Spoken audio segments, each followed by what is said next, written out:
Hello everybody, it's Oliver Hines from MetalUnderground.com, and it's indeed an honour to say I'm sat here with Lips from Anvil. Hello everyone. From the one and only Anvil. The rest of them are here too, but they're pretending not to be. So, we're straight into it. A new album is finally out, legal at last. It's out at last, I guess. It's out at last. Yeah. It's a really strong album. It's probably the best since Juggernaut of Justice, in my opinion. But that was... I don't really look at.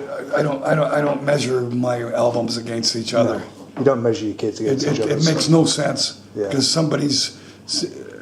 If I do that, then I probably would have stopped after my first album. Because nothing is more exciting than putting out your first album. Yeah. Right. So. Yeah. But yeah, it is a really strong album. The title track is really catchy. That's one that sticks. That's probably my favourite Anvil song since Badass Rock and Roll. So, again, not to compare things all the time, but that's... Yeah, but there you go. Your favourite song was Badass Rock and Roll, but your favourite album was Juggernaut of Justice. Yeah. Two different albums. Yeah. How does that work? Well... Okay. So that's why I'm saying there's no point. Yeah. There's no point. There's great songs on every album. Yeah. You can't really cite one album against another. It's not really... that's why I don't bother. Yeah. When people ask me what my favorite Anvil album is, I always say the compilation.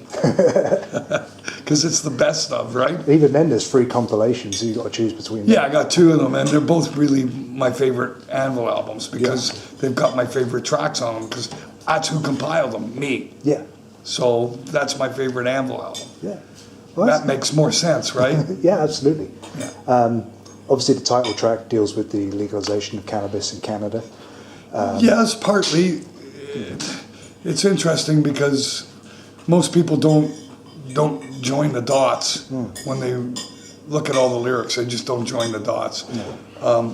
The legalization of marijuana had little to do, like when they made it illegal to begin with. It had little to do with the fact that it got you stoned or that it was a drug. In fact, it wasn't even because it was a drug at all. It was because it was a commodity that threatened the economy. They could use it to make all fabric out of, so that it would have put the cotton industry out of business. Okay. It would have put the pulp and paper industry out of business. It would have put the forestry business out of business because it would have replaced all the lumber. Yeah. It would have replaced certain aspects of the oil industry because you could have used it to make diesel fuel. So it threatened the economy. It had nothing to do with the fact that it got you stoned. Yeah. The other aspect is that what was the environmental impact of those commodities? What's the environmental impact of cotton on our environment? It's huge.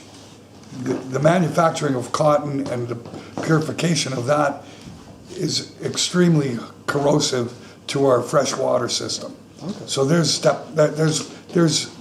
piece of information that people never tend to even put. That's what I'm saying. People are not putting the points together. Yeah. The reason that I'm talking about a lot of environmental issues on an album that's called Legal at Last is because they're all tied into things that have to do with marijuana. Yeah, that's a really interesting. That's the thing that people misinterpret it and don't get it. Yeah. But I'm pointing it out, so now everybody goes, "Oh shit! Didn't even think of it that way." Yeah. Okay, so environmental issues and the lack of cutting down all our trees to make furniture and pulp and paper. Well, don't you think that has an impact on giving us too much carbon dioxide in our atmosphere, thus global warming? Yeah. Now we've got vapor trails. Yeah. Why have we got vapor trails? What are vapor trails all about? Yeah. Well, when you go and do your research, you find out the reason that they're dispersing chemicals into our atmosphere is to slow the process of global warming. So everything that I talk about, well, not everything, but a certain percentage of what is going on that album is completely tied into the whole idea of marijuana becoming legal. Yeah. And the humanity, our fucking societies are going to begin to fucking wake up and change things so we can fix the fucking world. Yeah. Fuck, man, that's a really some really smart shit on there. It's like, Yeah, but but if you talk to the average Anvil or the average people who perceive Anvil, oh, they're just a bunch of long-haired, stoned idiots. Okay, well, fine. no, I read the You lyrics. missed the point. Oh well. No, so I read the lyrics. I knew it was about a little bit more than just getting high. Well, I said a lot more. Well, there's a lot more to being high, and in Yeah. fact, it's been about 2 years since I last smoked a joint. So That wasn't in Nebraska, was it? what's that? Well, it wasn't in Nebraska, was it? No, in fact, I got busted for having pot on me, and I wasn't even smoking it. Someone had given me a pot the night before and said, "Here, smoke it one day when you get a chance." And I felt I didn't want to insult the guy and say, "No, I don't want it." So I took it, and I'm not even thinking that, oh yeah, I forgot it's illegal. You know what I Yeah. mean? I was reading earlier, like arrests in Nebraska went up by 11% because it's been legalized in Colorado. So they Right. all just wait on the border, basically. Yeah, well, that's right. They wait there at the border, and as soon as you cross, they start making money. That's Yeah. exactly the whole point. Yeah. Again, And they were the first state in the United States to actually decriminalize it. So you're not allowed to have it on you, and then they can charge you like a speeding ticket or a littering fine. Yeah. I used to live in Spain. It's like that over there as well. And that's the way that works. Yeah. Fuck, man. I'm learning a lot, man. I'm quite like this. This is now the 18th Anvil album, Right. which is very impressive. I've actually double checked earlier. You've nearly caught up to Motorhead. Motorhead got to 23. Anvil's only a few behind now, so that's You got to ask though. I'm wondering whether Motorhead's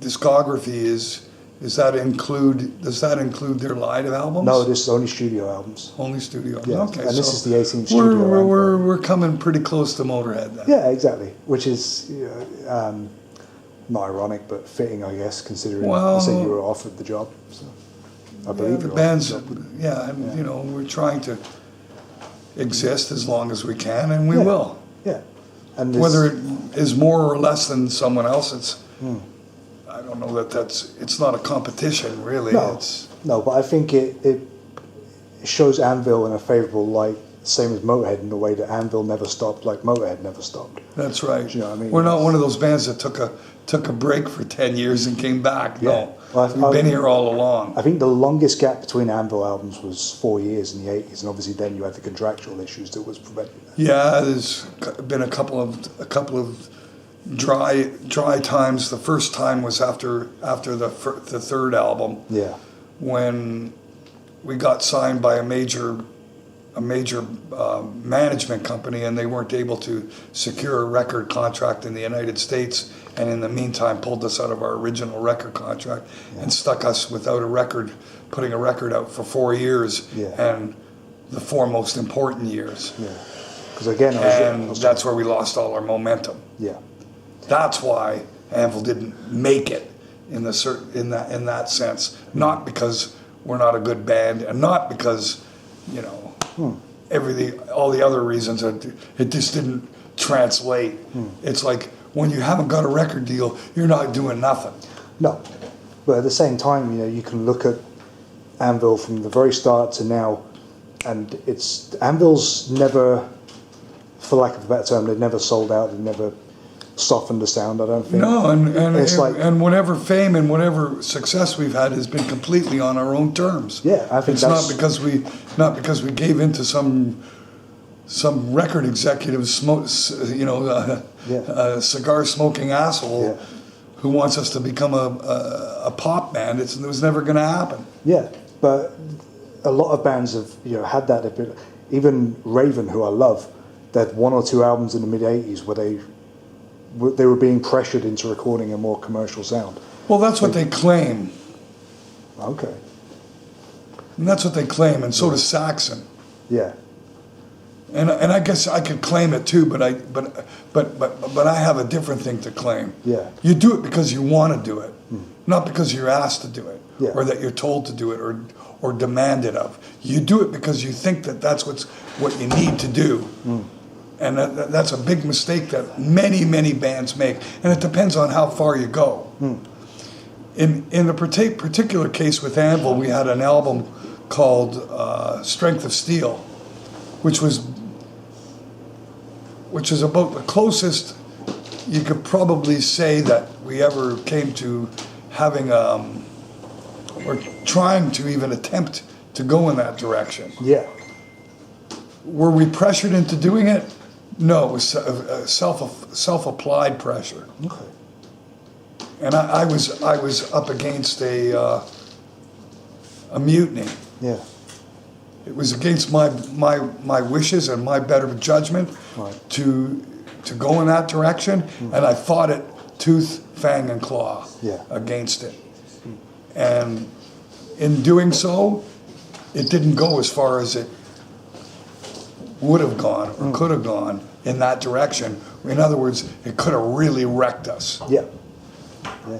I mean, that And was, I knew better. And that's why looking for a bitch and heat, begging for a doggy treat, lyrics like that certainly keeps you off the radio and keeps you from being a pop band. Yeah. So even though we might have had the song, we certainly didn't have the lyric. Right? Yeah. So, it was through that era. You know, all the bands watching Bon Jovi figured that's what we got to do, and it's like, no, that's what Bon Jovi did. Yeah. That's not what you got to do. You got to. I mean, there are an endless list of bands. Yeah. We can talk about Y&T. Yeah. Or One of the even- greatest American innovative bands. One of the very first hard rock metal bands in America that were now we can say forced. I don't say they were forced. And that's why members of the band decided to leave, because they couldn't live with the decisions that they made trying to do that. Yeah. And then it didn't succeed after they let everyone ream them, and then it still didn't pan out. Yeah. Then they get so frustrated they leave. Yeah. I get it. Even more extreme examples. That's why you don't do that. Yeah. So That's a major lesson in why you don't sell out. yeah. Because at the end of the day, you're going to really hate yourself for doing it. Yeah. So even more extreme examples like Celtic Frost, they released a glam album basically, and it was so shit they had to break up. And to this day, Tom Warrior won't talk about it. Yeah, right. Yeah. Yeah, you can. It just goes so far. So you can really take it to an extreme. Yeah. The guy in our band that was most adamant about becoming that way was our original rhythm guitar player. And at the end of the day, it took its toll. He's long gone. Yeah. His dreams of Anvil becoming Bon Jovi ended after Strength of Steel, really. And then we put out Pound for Pound, which is a way, way heavier album. And then he left the band after it.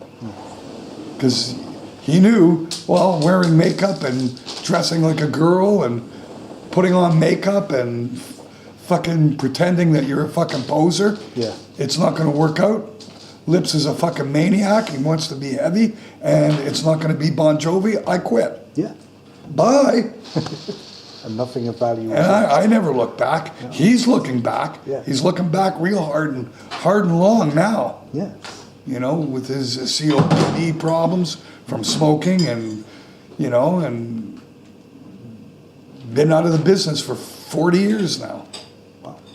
While I'm having the time of my life, he's sitting at home on his couch, wishing he was me. Yeah. Speaking about the catalogue, obviously This Is 13 gained a lot of attention because of the film. Yeah, of course. And so have subsequent albums. I think Juggernaut of Justice was one. Well, Juggernaut of Justice certainly put everybody's eye on the band because Yeah. it came out right after the movie. Yes. Yeah, but that was a really strong album in general. And that actually has my favourite Anvil track, which I'll get to in a minute if you don't mind. But what I was wondering is, with the spotlight being on This 13 onwards, and specifically Juggernaut of Justice as well, do you feel that some albums released, especially in the 90s, have kind of just been overlooked? Oh well, it's everything. It's not a question of overlooked. They didn't have the labels and the support there to make any difference. You know, we were self-producing and everything like that, so the quality could have been better, in my opinion, and I said that in the movie. Yeah. But that doesn't mean it's bad. No, no. It just means that, you know, we were in a more of a hardcore state. It isn't looked after in the same way. After we did 13, well, when we did do 13, we started getting a producer. Obviously, we got a producer involved, and we've been doing albums with producers, and that's how you make albums. You don't make albums by producing them yourself. You're not going to make a good album by producing it yourself. It just isn't possible. And bands that delude themselves into believing that they're foolish. And they're going, I've got lots of recording experience. I can do it. Well, you know, think about this. You go in and record an album, you're in the studio for a month. That you're calling being experienced in comparison to a producer who spends years in the studio? Yeah. You gonna know what he knows? Does he know what you know about playing your instrument? Probably not. You got your 10,000 hours of playing an instrument. He's got his 10,000 hours of being in a studio. How do you compare yourself to that? How do you even think for a second that you can even come close to it? You can't. Plus, that's really the truth. Yeah. Many musicians are in denial of that, and they want to say, well, I know my ears are just as good. Well, they're not. Because you never hear yourself in an objective manner. Yeah. And when you're a musician, you hear what you played. You don't even give a rat's ass what anybody else in the band played. And everybody's so full of themselves and their own ego, that's all they care about. Okay. And that's why self-production doesn't work. When you get a producer, you got somebody outside the band and goes, hey, Mr. Lead guitar player, shut the fuck up. I don't like what you're playing there. Yeah. Tone it down. Change that. Yeah. Fix that. Why are you playing like that? Oh, listen to the drummer. He's doing drum rolls. Well, you leave some room for the vocals. What are you doing? When you haven't got a producer, all of a sudden things are getting overplayed, all in the wrong places. You're not getting a really working, harmonious piece of work. It's you just don't. Yeah. I mean, the Beatles didn't do it alone, so how do you expect anyone else to? And we call them geniuses. So there you go. And these are the realities of what it's all about. Come on, Motorhead never did a self-production album. The only one was Iron Fist, and they got fucking lambasted for it, didn't they? Yeah. We all know that. So, and Iron Fist was not their best production. No. So that goes to say a lot. Their best works were done when they've had producers. Yeah. And that's just the way it is. Same thing with Judas Priest. Any of the bands. Oh dear, that's some real insight today, I'll tell you that. I mentioned Juggernaut just before I said I had my favourite Anvil track on it, which is Swing Thing. Right. Because I think that's fucking genius. I'd never heard hard rock and heavy metal mixed with swing music like that before. No, you probably won't. And that's part of, well, that's really the essence of what Anvil's speed came from to begin with. Okay. And people misinterpreted it and didn't really understand it. Yeah. And they just nicknamed it and called it speed metal. But we've been doing jazz feels all along. But what happened was at that particular time, I thought it would be really, really cool if we actually used horns and showed the direct correlation so people could really hear it for the first time. That this is where we're deriving our really, let's go more, went more pure to our influence rather than an interpretation, actually full on use the influence. Yeah, I mean, again, I was like, they did it, and you can see, it's like someone inventing the wheel in the sense that it's so obvious, but I never saw it before. You know what I mean? So yeah, after that point, then you're going, oh, yeah, that's what Fast Driver. There's at least a dozen, if not more, Anvil songs throughout the years that are all in the speed They're jazz. Yeah.